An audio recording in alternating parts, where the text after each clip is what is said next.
The first thing I noticed about the palace was the cold. Not the kind that bites your skin, but a clean, polished cold like the inside of a machine that never sleeps. The walls rose high above me, curved and smooth, glowing faintly with veins of blue light. Every sound echoed, including my own breathing. I did not belong there. I was human, a systems engineer from a forgotten mining colony, dragged halfway across the galaxy under armed escort. No charges were explained. No questions were answered. I was told only one thing again and again. Do not speak unless spoken to. I stood at the center of the throne hall, surrounded by soldiers in silver armor. Their helmets were narrow and sharp, shaped to match their long skulls. Energy spears rested in their hands, humming softly.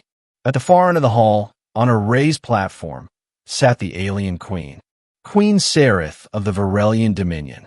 Her body was tall and graceful, wrapped in flowing dark fabric that shifted like liquid metal. Her skin shimmered between violet and pearl, changing with the light. Her eyes, large and faceted, fixed on me with a gaze that felt older than my species. Beside her throne stood advisors, generals, and scholars. Every one of them watched me like a dangerous animal. The air was tense. One wrong move, and I would not leave this place alive. The queen raised one slender hand. The hall fell completely silent. "Human," she said, her voice calm and precise, translated by the device on my neck. "You were summoned here for a reason." I swallowed. "Understand, Your Majesty. You repaired an ancient Varelian relic on Outpost K-17. I nodded. I didn't know what it was. It was failing. I fixed the power lattice. A murmur passed through the court. The queen's eyes narrowed slightly. "That relic was sealed by royal decree," she said. "It was never meant to function again." "I didn't know," I said honestly. "I just did my job." For a long moment, she studied me. Then she leaned back, fingers resting on the arm of her throne. "There is another matter," she said. "One far more concerning." She gestured, and a side door opened soundlessly. A small figure stepped into the hall. She was a child, or at least what passed for one among the Varelians. She was shorter than the others, her skin a softer shade, her movements uncertain. Her eyes were wide, curious, and afraid all at once. "The queen's daughter, Princess Leary." Whispers spread instantly. Soldiers stiffened. Advisors leaned forward. I felt my chest tighten. The princess looked around the vast hall, clearly overwhelmed. Her gaze passed over soldiers, nobles, and finally landed on me. Her eyes widened. Before anyone could react, she ran. The entire palace went still as the alien queen's daughter suddenly ran to me and hugged me. Her arms wrapped tightly around my waist. Her face pressed into my chest like she was afraid I might disappear. I froze, heart pounding so hard I thought it might crack my ribs. Gasps echoed through the hall. Weapons powered up with sharp, dangerous sounds. "Do not move," someone hissed. The queen rose from her throne. "Leary," she said sharply, "step away." The child did not move. She clung tighter. "He's warm," she said softly, her voice carrying through the chamber. "He feels like the light." Silence returned, heavier than before. I slowly raised my hands, palms open. "Your Majesty," I said carefully, "I don't understand what's happening." The queen descended the steps, her expression no longer calm. It was something else now. Conflicted, uncertain. "My daughter has not touched another being in cycles," she said. "She has not spoken freely since the incident." "What incident?" I asked. The queen hesitated. "The day her father died."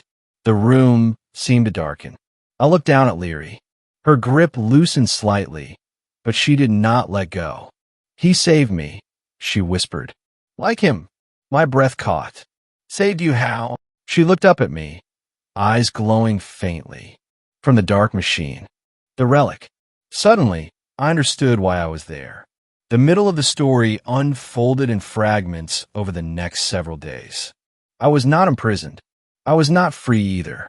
I was moved to a guarded chamber near the royal wing. Scholars questioned me endlessly about the relic, my methods, my thoughts while repairing it. Then came the truth. The relic was not a machine. It was a prison. Inside it had been an ancient artificial intelligence, created to protect the Dominion long ago. Over time, it had grown unstable. The Queen's mate, Leary's father, had sacrificed himself to seal it away when it threatened the capital. The act saved the Empire, but it scarred the child who watched it happen. Since that day, Leary could sense echoes of the AI, energy patterns, residual warmth, familiar signals. When I repaired the relic, even partially, it released a harmless pulse.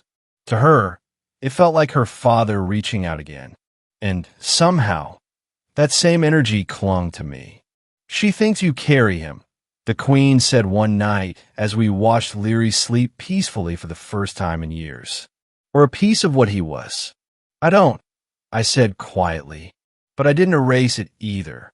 The Queen studied me. "You could have." I didn't know enough to risk it. That answer changed everything. Over weeks, I was allowed to spend time with Leary. At first under heavy guard, then with cautious trust. She spoke more each day. She laughed. She asked questions about Earth, about stars, about warmth and rain. The palace began to thaw, not in temperature, but in spirit. Not everyone approved. The generals warned of weakness. The advisors spoke of dangerous attachments. Rumors spread that the human had bewitched the princess. Then came the assassination attempt. A faction within the court tried to remove me quietly. Poison in my food. A blade in the dark. Leary sensed it before anyone else. She screamed. Guards rushed in. I survived. The conspirators were exposed and exiled. That night, the Queen stood before the court again. "This human is under my protection," she declared. "Not as a tool, not as a prisoner, but as a guest of the crown." She turned to me.